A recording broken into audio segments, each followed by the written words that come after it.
And welcome to everyone to this Experts at Work, which is entitled The Organisation as Ecosystem, How Do You Interconnect Now? This session is for members of all three of our networks.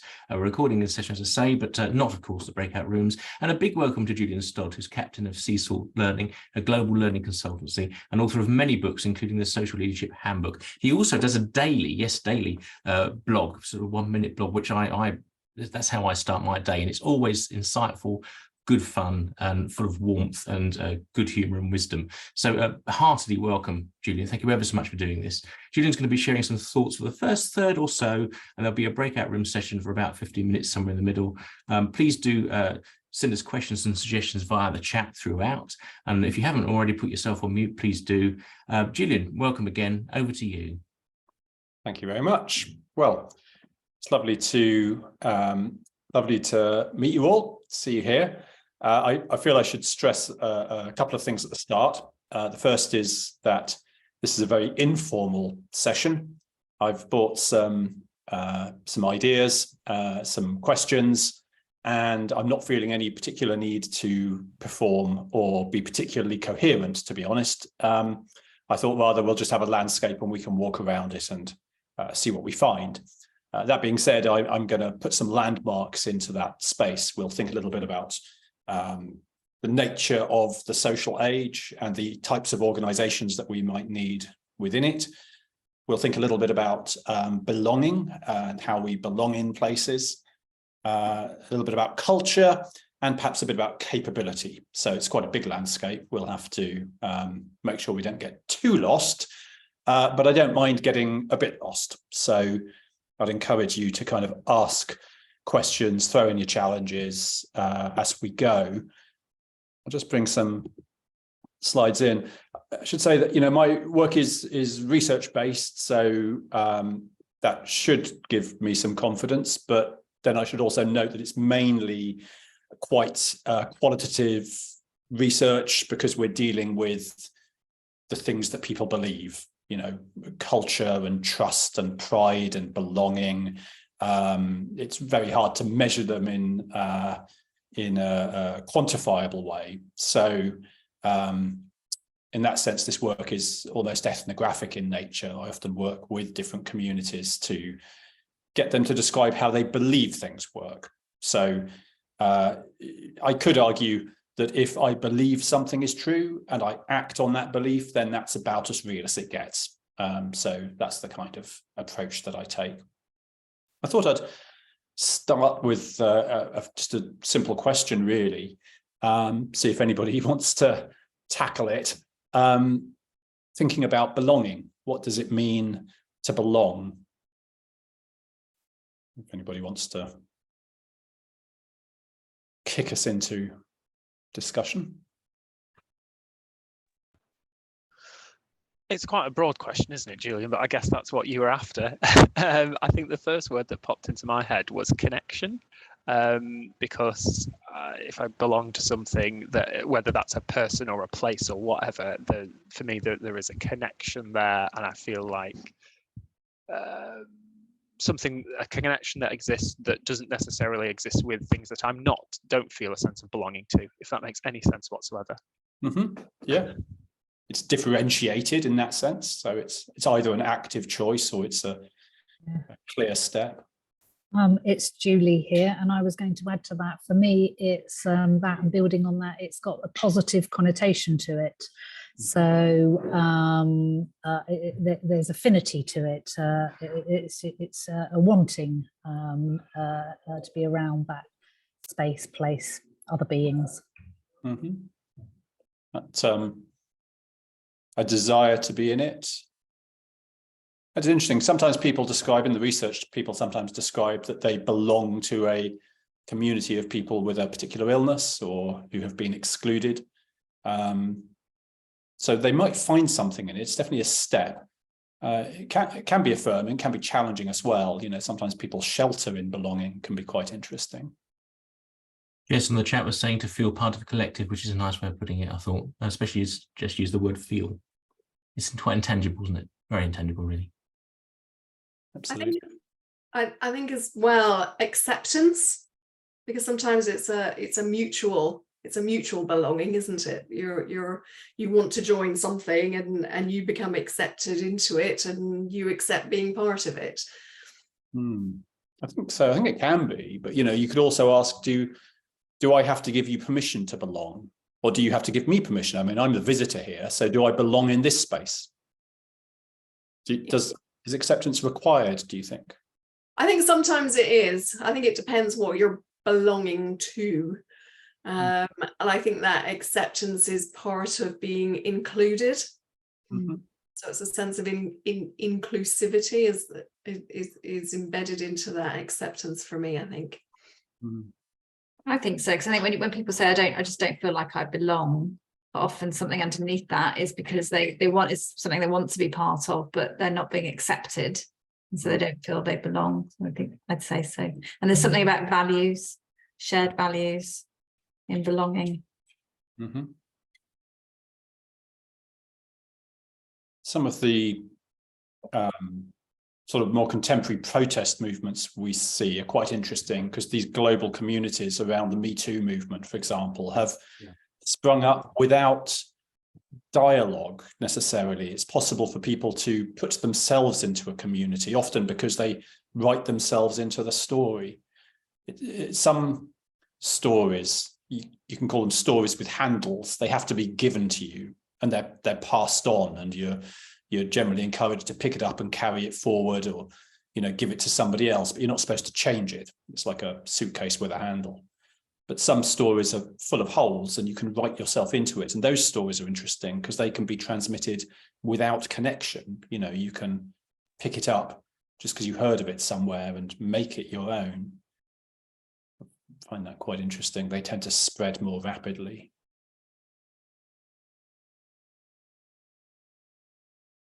Anything else?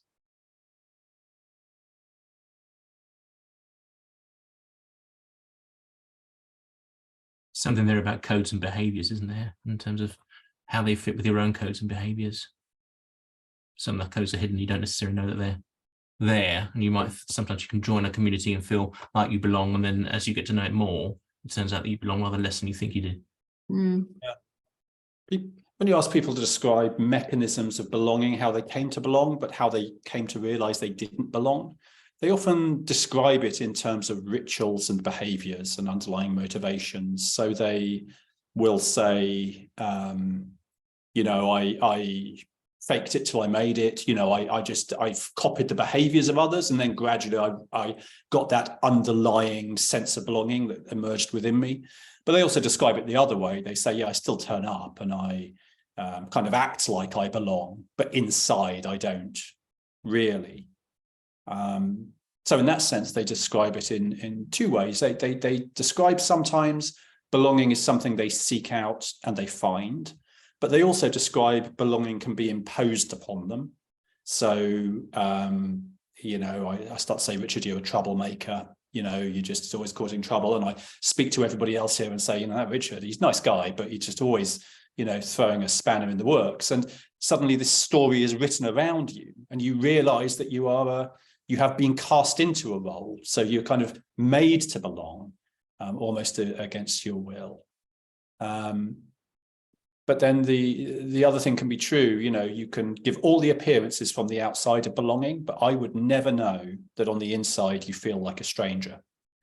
I was doing some work last week with a group talking about vulnerability, just creating an environment where people could share their vulnerability, and it was 170 people. So it's quite interesting. But the number of people, all of whom I should say were women, who in the context of a space that had been made safe to do so, talked about being an imposter in their role, about turning up but not feeling that they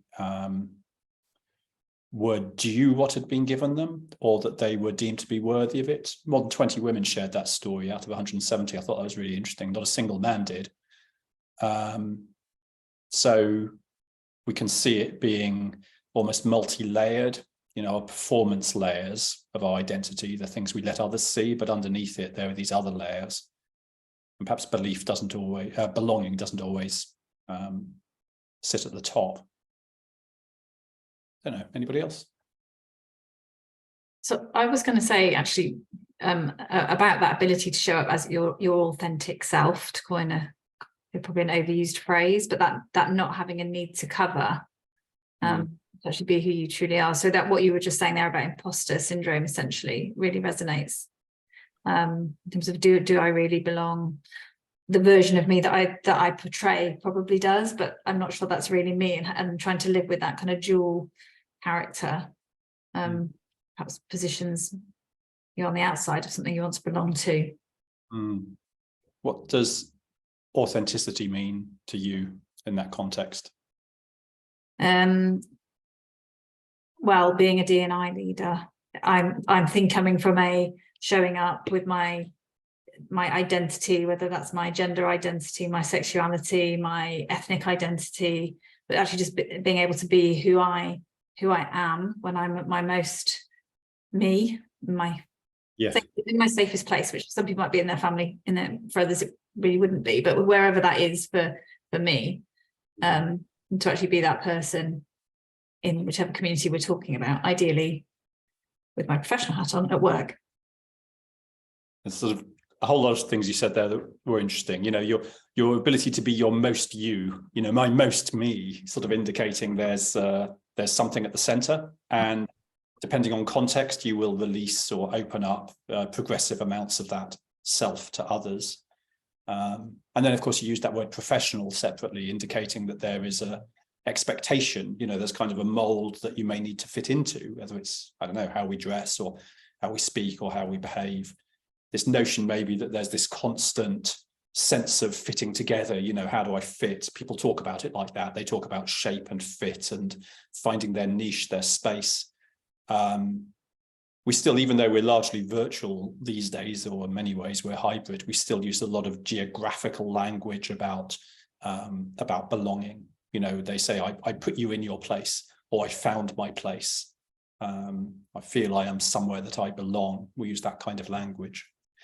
It's interesting when I'm doing a project at the moment that, even by my standards, is kind of at the extreme end of things. It's highly emotional, actually. It's a project called the Identity Project, which asks people about the 3 identities most central to who they are. And then I ask them about how those identities formed and what relationship they have with each other, and whether everybody knows all of those identities. And there's some really interesting stuff comes out of it. The research project is subtitled Extraordinary Stories of Everyday People, because you know, the people who take part are, you know, just like normal people you would meet in the streets, but they all have these really interesting stories. And there is a sort of basis for this, because we tend to describe identity in 2 different ways. So some people would say that you know, identity is your true self, which is inside you, and then you look through a particular window depending on context. So sort of Goffman's dramaturgical theory says, yes, it's like a stage. We walk out and we decide which self we will bring to this context. But other people, neurologists like Daniel Goleman, would say, actually, it's a sort of carousel, and it just rotates around to present the most relevant identity in the moment, but there is nobody in the center. It's this weird delusion we have as humans. We like to believe that there is a reconciled individual in the middle, but there isn't. We are just who we are in the moment. And it, you know, it's quite compelling in his argument about it. I think whichever of those beliefs that you choose to have, it still, for me, is very much tied up in stories, the story of self, the story of system, and how those stories come together. So, Kate, you know, your language about, you know, being the most me I can be is almost like the story which most deeply is tied into who I am.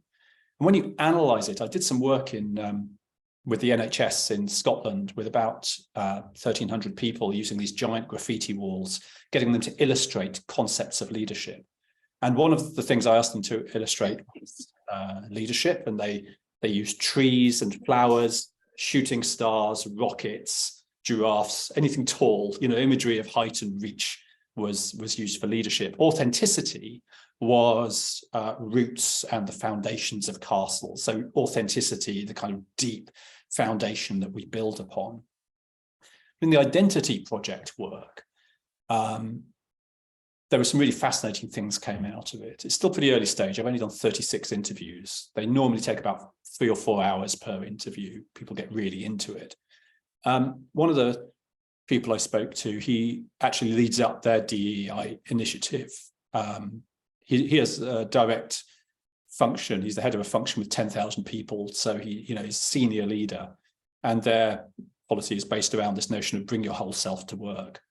And he said, of course, that's true for them, but it's not true for me. He said, I couldn't possibly bring my whole self to work. If I brought my whole self to work, my universe would collapse around me. Because he says, my other identity is as a Western shaman. He said, he described very clearly how he found that identity aged 12 years old, sat outside a convenience store in Germany, and he saw these two men walking past with tattoos, and he realized that they were tattoos on their body that could be hidden. They were on their arms and they could hide them when they went to work. And he started to understand how identity could be contextual like that. And he described his own tattoos and how they chart his journey into Western shamanism. He's written books about it under a pseudonym. It's entirely separate. He said nobody else in the world knows that that's who I am. There are two me's really that walk around the world. And the funny thing is, he said each of them help the other be better, but I can never tell anybody both of them because I'd be destroyed in both contexts if I did. I found that really fascinating, that his safety comes in separation. And yet sometimes in our language and organizations, we sort of believe we almost have a right to ask people to bring them their whole selves, or that somehow we're safer if we bring our whole selves. But maybe we're not always. That's me rambling on. Anybody want to kick that round a bit?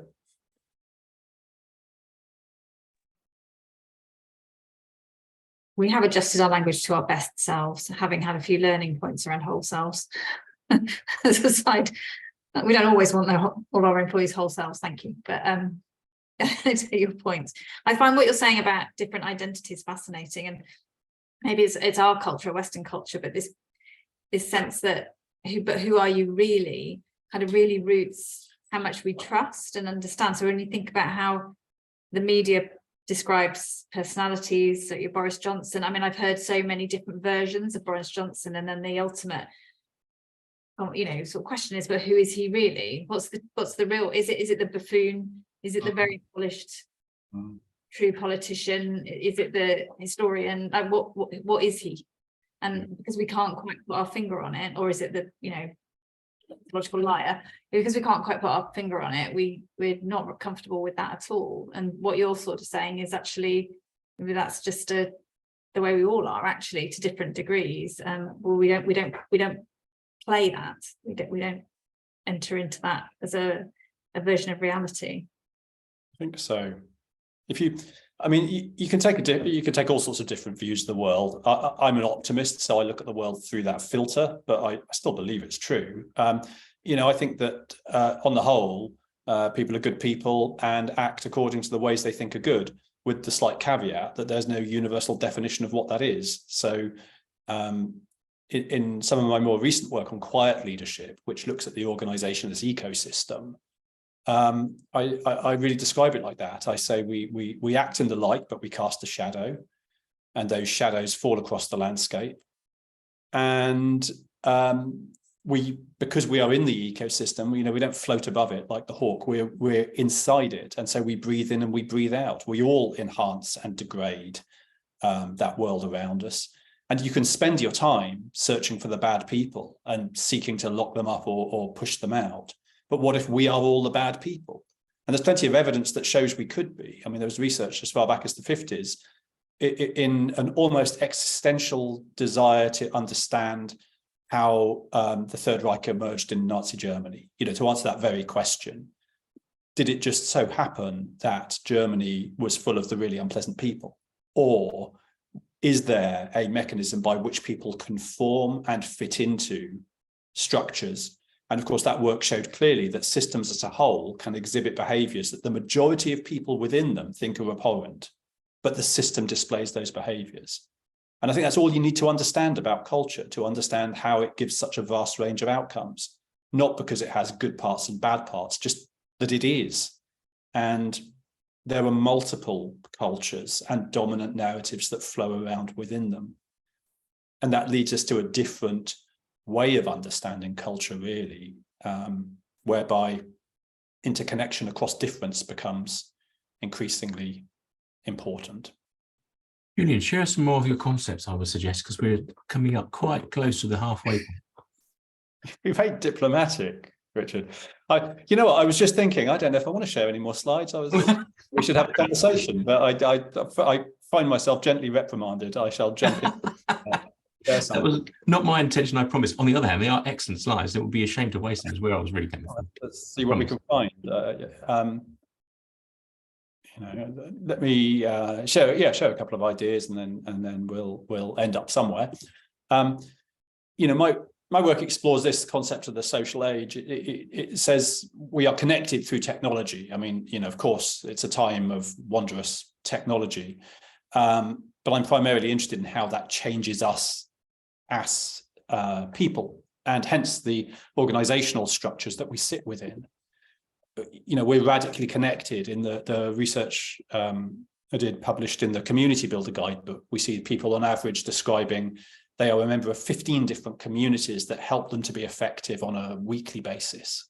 I did that work with 5,000 clinical practitioners in the NHS, but I repeated it in military special forces communities in the US and in a global pharma company, global tech company. We see the same thing time and again. People are effective within the arms of multiple communities, and indeed they belong in those communities in different ways.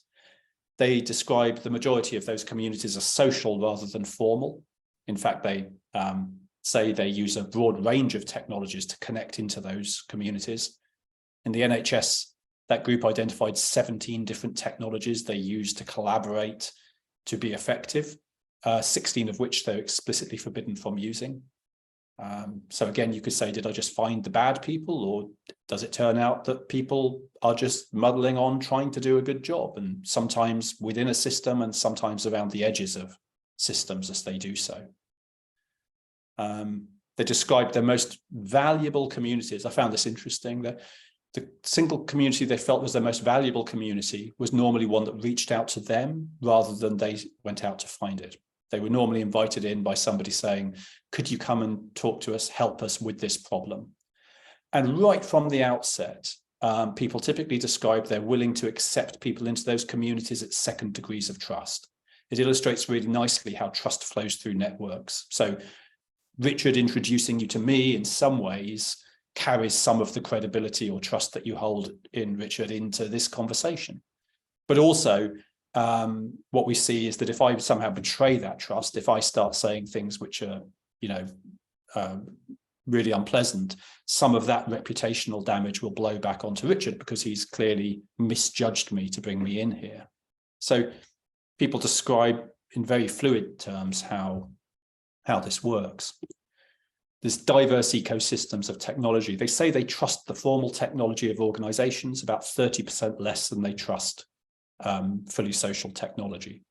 And if you ask them what that means, it means if they control consequence. So if there's a chat history which is recorded on the server of the organization, or if it's a formal email that is deemed to be owned by the organization, they're more likely to use performative language.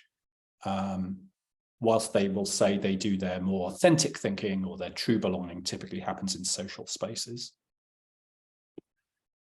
So we kind of end up with a picture of organizations as not being a thing at all, but being many things laid on top of each other. One formal structure, your job title, your codified power, codified knowledge all sits within that formal organization. So almost everything you can see and own and control sits there. But the social structure flows within and around it. At least that's what I used to say when I wrote the Social Leadership Handbook in 2014. For the first draft, I said that, and then I realized it wasn't true at all. The social system flows into the formal one, and it nests there, and it will fight you to the death to stop you from taking something away from it. And in that, we sort of start to understand why it's hard to change organizations, because they are structures of accreted power, and change often involves the dismantling of structures of belonging. which happen to be woven in with the formal structure. So change becomes a violent act against the house, as opposed it's against our tribe, as opposed to something abstract just against bricks and mortar. So, I can lead us into another question, I guess, or a conversation, and just think about how we look at the world. We're so conditioned into our own knowledge that we come to believe things are true when they may not be. It's worth remembering that our organizations are entirely made up. There's nothing real about them. Our structures of law and governance and compliance, even indeed our structures of ethics and morality and fairness, are made up. They are social constructs that change and evolve and flow over time. You only have to look at the Stonewall riots in the book called The New York Dereliction Walk. I look at the birthplace of that LGBT as it was then. We recognize it as sort of Q+ now, but it was originally the LGBT movement in New York in 1969, and the fracturing of a dominant narrative that re-established or reframed essentially the relationship between large sections of the national population and the legal frameworks of those populations. If systems are made up, it stands to reason that as the world changes, we may need to remake those systems. We may need to reimagine the notion of what an organization is.